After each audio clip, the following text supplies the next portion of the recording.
The task force has made its recommendation to me as a consensus last week with regards to removing the name of Forrest from the ROTC building.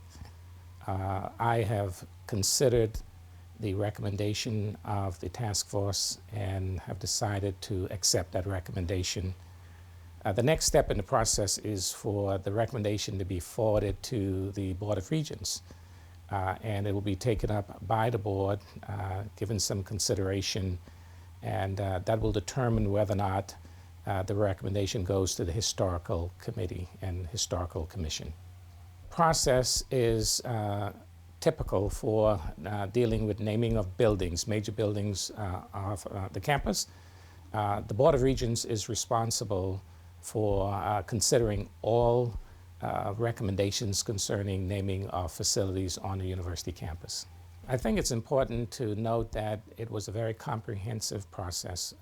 It was a very deliberative process, and the whole intent was to give everybody an opportunity, those who had different positions and voices in this matter, an opportunity to speak and be heard before a decision, at least in terms of moving it out of the university to the board, that they'll have that opportunity to do that.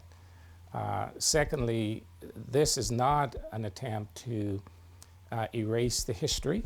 It's not an attempt to forget about the history. History is what it is.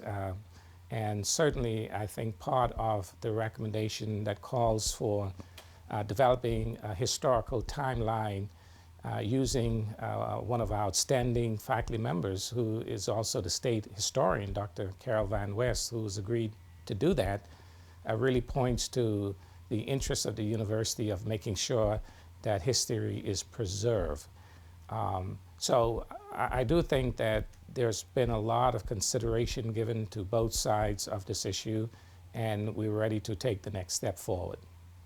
I am very pleased that we took the time to allow this kind of debate and discussion and discourse.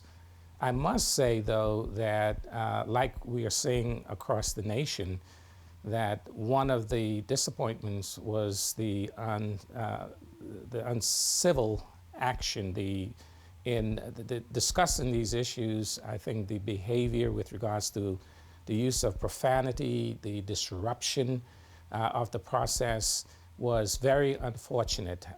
We live in a society where each individual has the First Amendment right to express their views, but it's also important to understand that others who may have a different view has that right as well. And so if I were to have to do it over again, it would be to have individuals respect the different opinions. But I think the process worked as it relates to giving individuals an opportunity to express their views regarding the issue of Forrest Hall. This is just the process now. The board will determine when it will take up this issue, and certainly that will then determine when it goes to, or if it goes to, the Historical Commission.